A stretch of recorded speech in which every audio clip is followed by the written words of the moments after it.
Hindi naman na kami mga bro. Paluga pala si Papa. Oo, yun mamaya pa yun. Pero wala yung iba kay ginaanan ko sa computer, wala eh. Hindi nagbabakak. Oo, Rivals. Nakita kita dun eh, sa taas. So ito yung gawain ko. Nagsisira lang ako ng wood cut. Pagkatapos search namin, ako nakasanay sa mga ganito pag bahay. Meron din ko siya na mag-start sa kanya. Meron din na ganito din sa akin. Pero ano, saksi na yun. Okay lang yun. Okay lang yun. Makinig ka lang. Hindi ka naman hilahin nila. Dito ka na. Kainin mo na nga yan. Mag-pray muna tayo ha. Marunong ka na mag-pray. Diba? Wala pa ang babasa. Number 8 na tayo ha. 8 na. Chapter 8. Ayan o. Ako ang liwanag ng mundo. Sige, mag-pray muna ako. Ganito, yung pikit yung mata. Lord God, Lord, marami pong salamat sa oras nito, Lord God, na ginamit mo naman ako, Lord God, para ipahagi yung mga salita mo, Lord God. Lord, bigyan mo ko ng anointed wisdom na sa ganun mayahay ko ng maayos ang mga salita mo sa mga batang ito, Lord God. Lord, bilis mo kanilang kanya-kanyang buhay, ang kanilang nanay, tatay, ang kanilang paghahanap buhay, Lord. Ikaw po mag-provide ng pangailangan nila. Ito lamang po akong panganalangin in Jesus' name. Amen. So, ayan na. Ito tayo sa chapter 8. Tingnan mo to. Kuya, tiyatawanan ka na ito. Okay ba tawa? Dito ka kuya ho. Para makita mo yung binabasa ko. Kasi may price pag makasagot. Wala kami. So ayan, simulan ko na ha. So ako ang liwanag ng mundo. Ayan. So ang ibig sabihin ng liwanag, ano ba yun? Madilim o? Liwanag. Paano? Ganito? Sino yung liwanag? Sinong liwanag? Papa Jesus. Very good. Magaling magsagot ha. Si Jesus ay pumunta sa bundok ng Olibo. Saan daw pumunta? Ulibo. Bundok ng Ulibo. Sige, pagbubukas ng liwayway, siya ay muling pumunta sa templo. Ang lahat ng mga tao ay lumapit sa kanya. Siya ay umupo at tinuruan siya. Tingnan mo dyan. Dinala sa kaniya ng mga guro ng kautusan at ng mga parisiyo ang isang babae na nahuling nangungulo niya. Anong nangungulo niya? Sabi nyo? Nagnanakaw. Hindi. Yung ba, may asawa ka, may asawa yung nanay mo. Naghanap ng iba. Ayun yung nangulo niya. Ayan, very good. Nakakabit, nangulo niya. Inilagay nila siya sa kalagitnaan.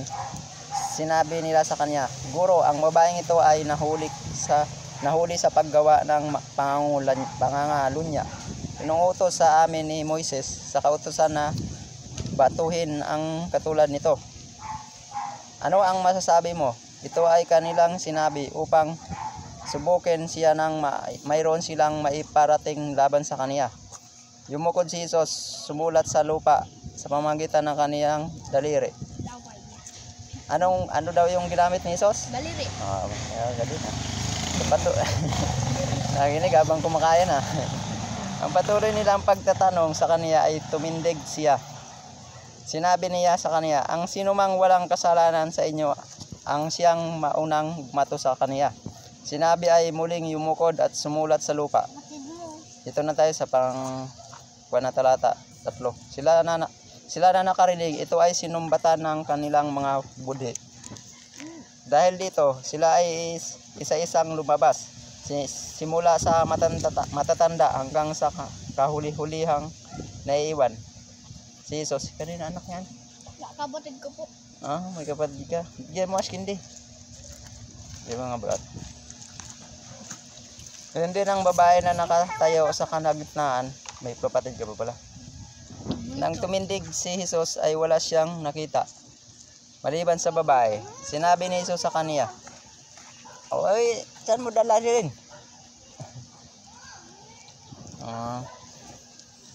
Ginang, nasaan? Takpan mo na, baka matunaw. Nasaan ang mga nagsasakral sa iyo?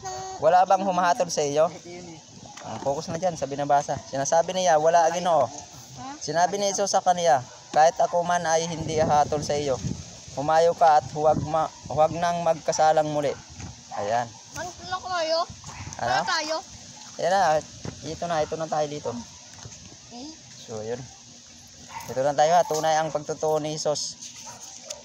Nang magkagayon, nagsalitang muli si Jesus sa kanila.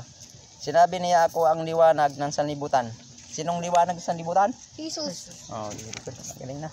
Siya ay sumusunod sa akin at ay hindi lalakad sa kailanman sa kadiliman.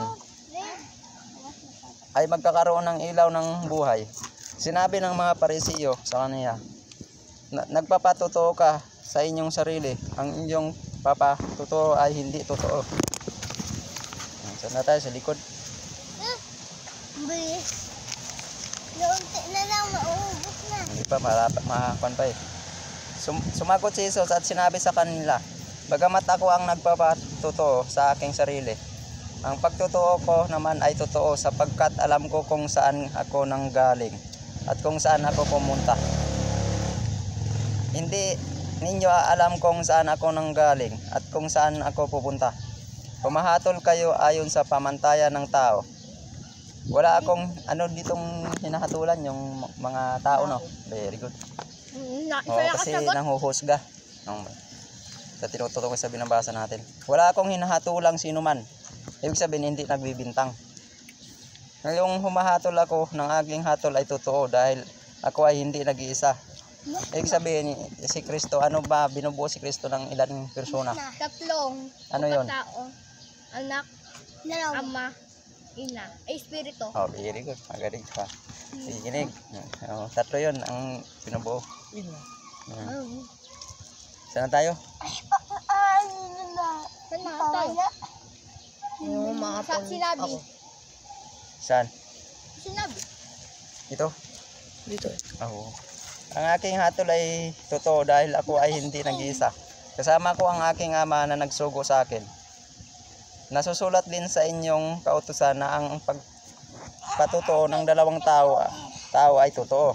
Ako ang nagpapatotoo sa aking sarili at ang ama na nagsugo sa akin ay nagpapatotoo patungkol sa akin. Sinabi nga sa kanya, nasaan ang iyong ama? O tinatanong kung saan daw yung ama. Hindi niya alam na yung ama Sa langit. isa lang, si Kristo.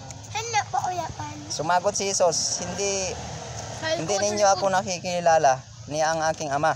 Kung nakikilala ninyo ako ay nakikilala rin ninyo ang aking ama. Ayan, ibig sabihin yun, pag nakilala mo si Kristo, siya na yung ama. Kasi binubuo siya ng tatlong persona eh. Hindi nyo tukoy dito. Ang mga salitang ito ay sinasabi ni Jesus nang siya ay nagtuturo sa templo. Sila ay sa gilid na pinaglalagyan ng mga kaloob. Walang taong dumakip sa kaniya sabagkat hindi pa dumating ang kaniyang oras. Ayan, yun ang pagkakuan. Kasi dadakpin sa dito eh, yung ipapago siya sa cross. Ngayon kasi hindi pa siya dinadakip. Muling sinabi ni Jesus sa kaniya, ako ay aalis at hahanapin ninyo ako. Kayo ay mamamatay sa inyong mga kasalanan. Hindi kayo makakapunta sa aking papupuntahan. So ano yung kabayaran ng kasalanan? Pero makapunta sa kanyang pupuntahan. Hindi, ibig sabihin pag Hindi kayo gumawa, makapunta sa langit. pag gumawa, Paggawa ng kasalanan. paggawa ka ng kasalanan, ang kabayaran kamatayan. Tandaan nyo ha. Ang kasalanan, halimbawa, ang ginagawa natin kasalanan ngayon, ang kabayaran natin kamatayan. Lahat tayo mamamatay. Kaya habang buhay tayo, gumawa tayo ng tama. Yan. Oh, very good. Oh. Saan tayo? Saan tayo? Yung ama. Saan? Dito yun. Salita. Ito. Ano sinabi ni Jesus sa kanya? Hindi po Hindi. dito. Sa po. Saan? Tingnan na. Sundan mo. Sinabi. Sinabi nga ng mga Hudyo, magpapakamatay bas siya kaya niya sinabi, sa akin pa pupuntang at hindi kayo makakapunta. Sinabi niya sa kanila, kayo ay mga taga-ibaba, ako ay taga-itaas. Kayo ay ang mga taga-sanlibutan. Ako ay hindi taga-sanlibutan. So ibig sabihin tinutukoy dito yung Hindi siya tagalupa. Oo, taga saan siya? Tagalangit. Very good, magaling to sinasabi ko nga sa inyo na kayo ay mamamatay sa inyong mga kasalanan. Ito ay sapagkat kung hindi kayo sumasampalataya na ako ang nga iyon, mamamatay kayo sa inyong mga kasalanan. Ayan. Kaya lang tayo mamamatay ho.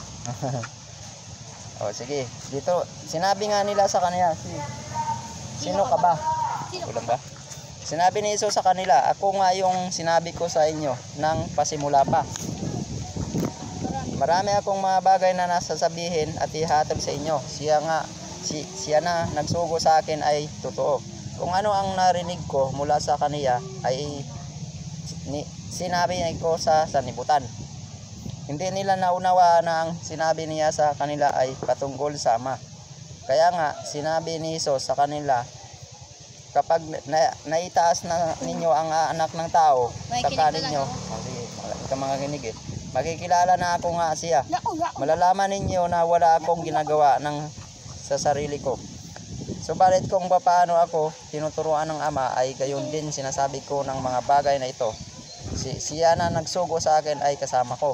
O ibig sabihin yung nagsugo sa kanya, isa lang siya kasi binubuo siya ng ano. Ama, Ina, Espiritu. Hindi.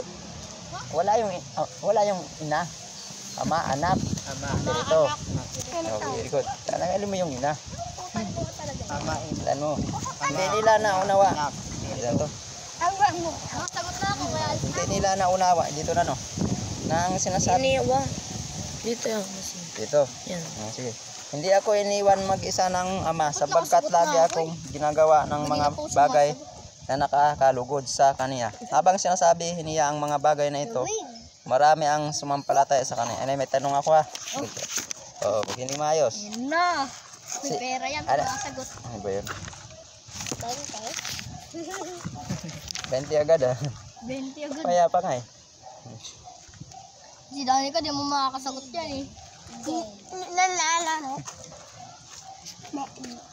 Ano pala yung kabayaran ng... Kamatayon. Wala pa. Napalit na natin eh. Sa ulo mo na eh. Itong botong. Sino yung makasalanan? Kamatayon. Ha? Kamatayon. Ano ya? Sinong makasalanan? Mga tao. Sinong mga tao? Tayo. Hindi, yung kompleto. Wala dyan, iba lang question ko. Yung kompletuhan mo yung sagot. Sinong makasalanan? Si Jesus o sino? Sino? Sino sa baba? Sino ang sa baba? Mga tao. Mga Tagalupa.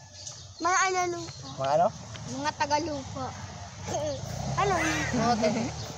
Ano? Walang nakasagot. Dapat sabihin yung tayong lahat makasalanan. Ayun yung tamang sagot. Sige, ulit na lang. Kasalanan? Ikaw, ito ha. Huwag ka magkuhan ha. Ilan ang binubuo ng Jesus? Ilang persona? Okay. Kasi, Five. ha? 5. 5. Sinabi pa lang kanina. 2. Ano? 3. Ano yung tatlo? Ibig lang. Ay, huwag kang magsalita kayo. Una ama. Ina ama. Wala bawa. Walang ama. Walang ina. Ulitin mo. Ama, anak, espiritu. Very good. Nakasagot ka lang. Ano yan? Ito. Nahuli kayo. Hindi uno. Sana tayo bro. Aram. Sana tayo sa... Sana tayo. Pinero mo sa akin, hindi ba? Kunin mo, bigyan mo. O, hindi. Huwag kayo alis dito lang. Dude, kuha to. Baka makasagot pa kayo. Ang mga anak ni Abraham. Kaya makinig. O, tingin kayo dyan. May question kasi ako eh. Pag may tanong, may makasagot, may prize. Sinabi nga ni Jesus sa mga Hudyo na sumampalataya sa kaniya, kapag mananatili kayo sa aking salita, totoong kayo ay aking mga alagad. Malalaman ninyo ang katotohanan at ang katotohanan ang magpapalaya sa inyo. Sila ay sumagot sa kaniya, kami ay lahi ni Abraham at kailanman ay hindi naging alipin ni Numan. Paano mo nasabi na kami ay magiging malaya? Sumagot si Jesus sa kanila, katotohanan sinasabi ko sa inyo, ang sino mang nagkakasala ay alipin ng kasalanan. O makinig. Ang alipin ay hindi nanatili sa bahay magpakailanman. Ang anak ay nanatili magpakailanman. Kung palalayain nga kayo ng anak, tunay na kayo ay magiging malaya. Huwag ka makulit. Nakasagot ka na eh. Oo nga, dyan ka lang. Huwag ka lang magpan. Nalalaman ko na kayo ay lahi na Abraham. Ngunit naghahanap kayo ng pagkakataon na ako ay patayin. Ito ay sapagkat ang aking salita ay walang puwang sa inyo. Likod. Likod. Dito sa likod. May babaw ka ba? Sinabi ko ang mga bagay na aking nakita sa aking ama. Ginagawa namin ninyo ang mga bagay na nakita ninyo sa inyong ama. Sila ay sumagot at sinabi sa kaniya, si Abraham ang aming ama. Sinabi ni Iso sa kanila, yamang kayo ay mga anak ni Abraham. Gagawin ninyo ang mga gawa ni Abraham. Ngunit, ngayon ay naghahanap kayo ng pagkakataong upang ako ay patayin. Ako ang taong nagsabi sa inyo ng katotohanang narinig ko mula sa Diyos. Ito ay hindi ginawa ni Abraham. Ginagawa ninyo ang mga gawa ng inyong ama.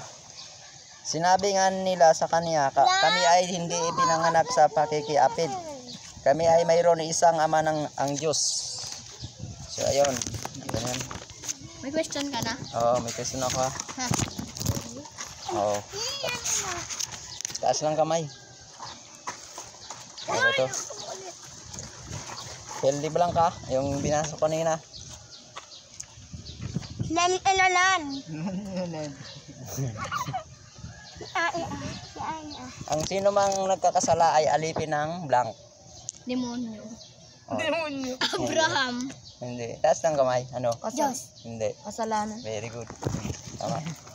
Nakasagot ka. Ay, Nakita niya yate. ano ba to? Ano ba to? Ay, Ito. Oo, mamaya. Tingnan mo kasi. wala lang doon, kay kulay blue. Nakasagot. Oo. Huwag ka makilot. Makinig kasi hindi pa masagot yung iba eh. Rito na tayo ang mga anak ng Diablo. Oh, makinig maayos. Jabulo. Diablo.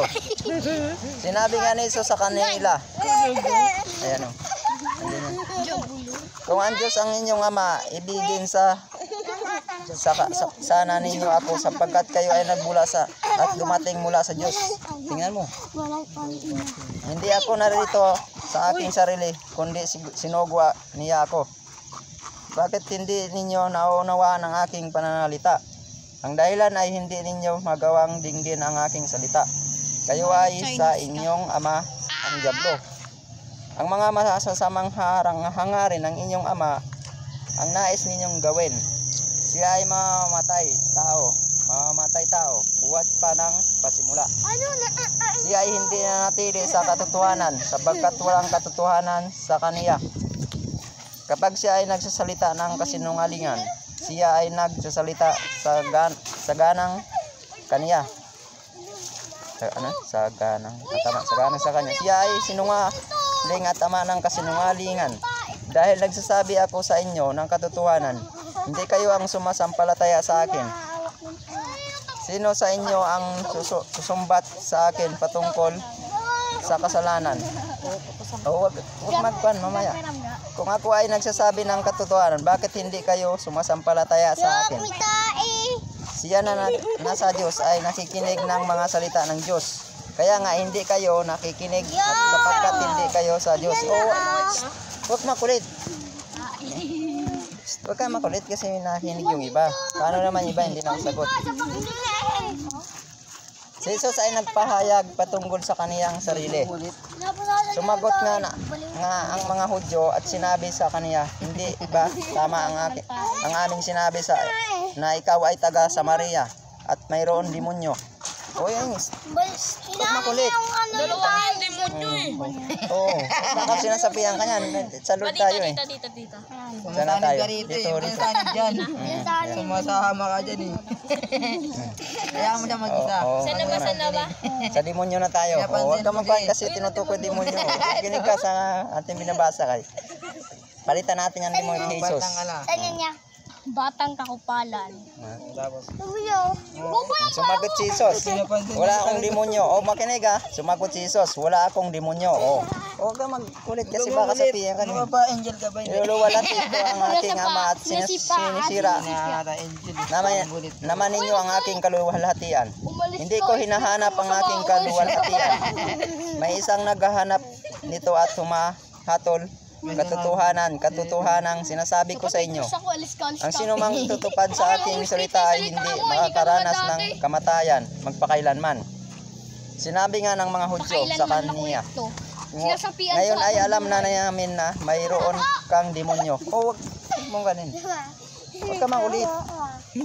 Ito talaga ng buso natin. Si Abraham ay ang mga propeta ay namatay. Namatay ako. Si Abraham at mga propeta ay namatay. O tandaan dito ha banda. Si mamaya may tanong ko. Sinabi mo na kung sinong ang tutupad ng inyong salita ay hindi makakaranas ng kamatayan magpakailanman. Mas dakila ka pa ba kaysa sa aming amang si Abraham? Siya ang namatay, gayon din ang mga propeta. Ano ba ang palagay mo sa inyong sarili? May tanong ako Sino yung nakasagot na? Ikaw. Ito. Tatlo pati. Hindi na. Yung iba na magsagot. Ito nakasagot na. Oo. Tatlo pala kayo. Ako nakahanap na Pero hindi. Makinig ka. Ang tanong. Hanap na ako Hindi kayo mangungo eh. Ngungo kayo naman. Sige, fill the blank. Kung makita nyo dyan Hindi kayo naman ngungo. Sumagot nga ang mga Hudyo at sinabi sa kaniya, hindi ang mga aming sinabi na ikaw ay taga-blank. Ano ulit yan? Sumagot nga ang mga Hudyo at sinabi sa kaniya, hindi ba tama ang aming sinabi na ikaw ay taga-blank at mayroong demonyo? Ikaw. Taga sa Maria. Very good. Nakita niya. Magaling. Nawala pa. Ito din makakasagot niya, I know. Turuan nga kita. Uy, turuan nga kita. Saan tayo? Ay, 44. Oo. Sa baba. Pwede 45 na pala tayo. Tapos na no. Bola. Dito muna, sinabi nga ng mga Hudyo sa kanya, wala. Dito. Sinabi nga ng mga Hudyo sa kanya, wala ka pang 50 taon gulang at nakita mo na si Abraham. Sinabi ni Jesus sa kanila, katotohanan sinasabi ko sa inyo, bago pa si Abraham ay ako na. Dumampot nga sila ng mga bato upang siya ay batuhin. Ngunit si Jesus ay nagtago. Sa paglabas niya sa templo ay dumaan siya at kalagitnaan nila sa noong paraan. Tapos na tayo. May tanong ako. Ilan pang hindi nakasagot? Ako. Elephant. Tatlo. Ito. Apat. Tapos na kayo Anong English ng Ayan na lang tatlo. kalabaw? Di ba kaw yun? Ikaw. Hindi. Buti na. Kalabaw. Kaw, tama lang kaw. Karabaw yun eh, karabaw. Karabaw. Ang inang ko nakahawak ka lang. Hindi ka ba? Sa bakit kumawak eh? Tama kayo. Sino yung ama ng mga tao? Yung ama ng mga tao. Bago si Jesus. Dito? Diyan lang makita yan. Tao yung tao. Sino yung ama ng mga tao? Abraham daw. Hindi dapat yung magsagot. Ay, Abraham?